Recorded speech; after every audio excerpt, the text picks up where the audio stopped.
Yeah. I think that was one of the reasons why I was excited to accept that role as the Bachelor, because where we were as a country at that time, and really where we still are, it's always fascinating when I see things on my Explore page on TikTok or on Twitter, and it's like, 1960 when we first integrated this. I'm like, damn, that was like 50 years ago. Like, that's not even that long. Like, that's like a generation removed. Like, we're not that far out from like these crazy times. So like, if there's an opportunity for someone like myself to come in and be a good representation of like what a Black man is and what he's about, and bash those stereotypes that are cast on a broad view of, or a broad group of people through my experience on the show, then like, what better opportunity is that to be a bridge builder? How much of that like factored into your decision to say yes to being the Bachelor? Was it, as opposed to like, I'm single and, maybe it's time for me to find someone? I think that was the main thing. It's like like being naive. I'm just like, yeah, like I saw how refined Tyler came back after his experience on The Bachelorette. And, I wanted something like that for myself, not having been in a serious relationship in a long time. And then after accepting that, that's when the onslaught of like, what your responsibility is, like, what you have to do. And I'm just like, damn, like, what do I have to do? It's like, I thought I was going on like the expectation for me was different than, someone else coming on the show just looking to find love, which, it is what it is. Like, I'm not upset about that. I took that challenge on, like, I wanted to take that challenge on. And, I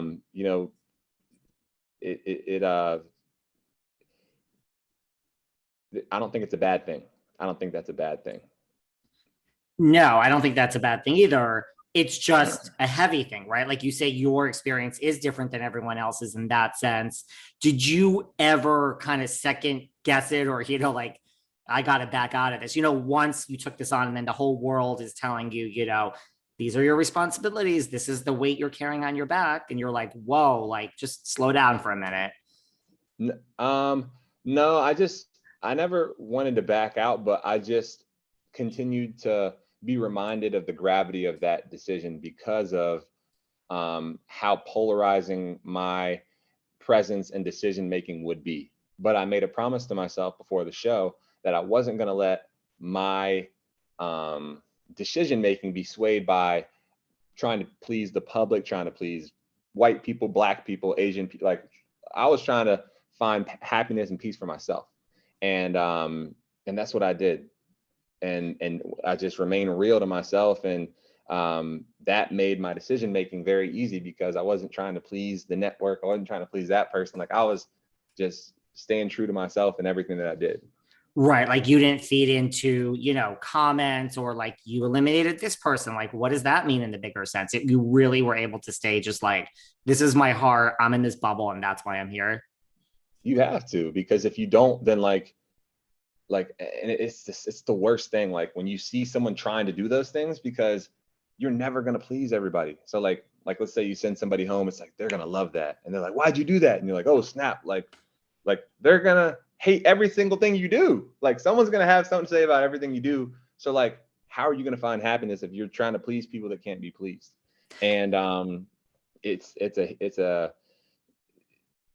impossible journey. So, and people are fickle, they change their minds, and you can change their minds. So like, people who were in your corner initially and then hated you halfway through, then love you now in the relationship that you're in. Like, you just got to be patient, and you can't let that stuff have a bearing on your physical and mental health, because, if you march to the beat of how you're perceived by people, then, I mean, that's a dangerous place to be in.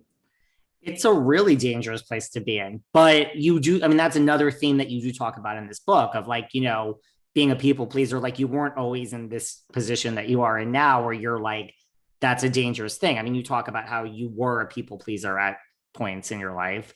Oh, for sure. Yeah, no, I think like everyone wants to be, well, I can't see everyone. I say I want to be liked. I think it's important to want to be like liked and respected and whatever by your peers.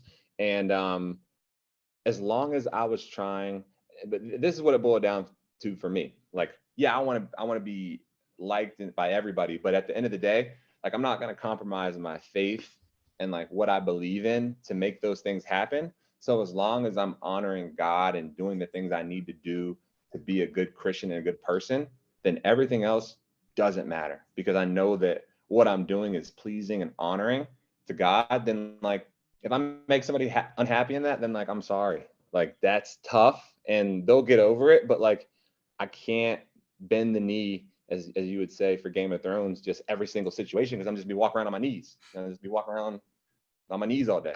So Right. Like you have to be authentic to yourself. I got to.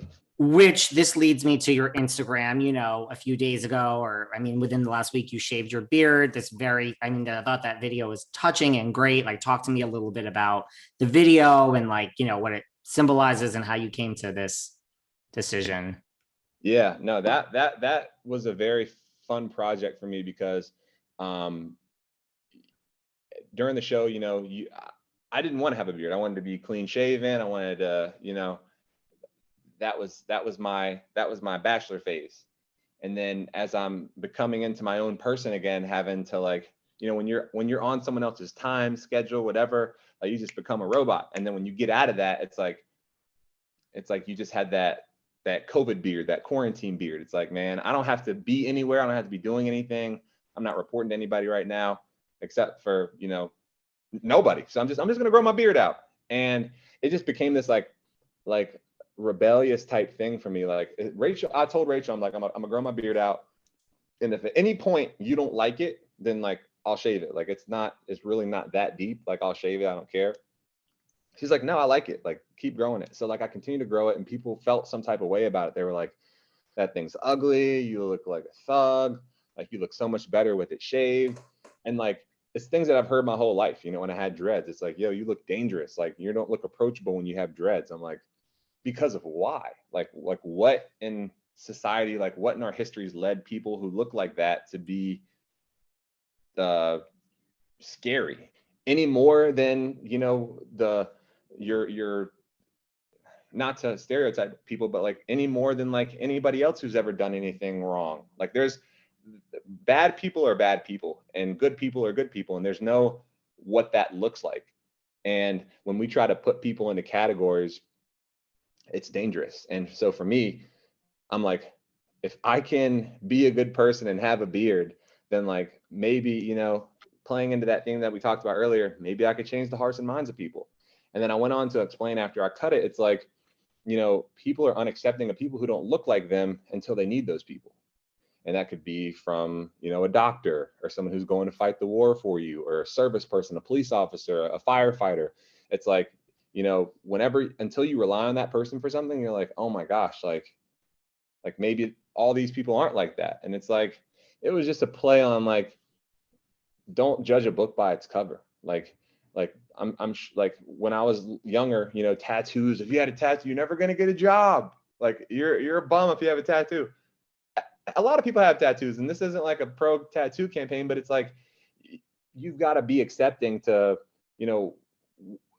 different cultures and what people are doing. And as long as they're not harming anybody and they're being good people, then, you should be pretty open-minded to things. And it was just something to have people have an open mind towards people who don't look like them or might be doing things that they don't agree with. And as long as, it's not harming someone, then they should be optimistic towards it.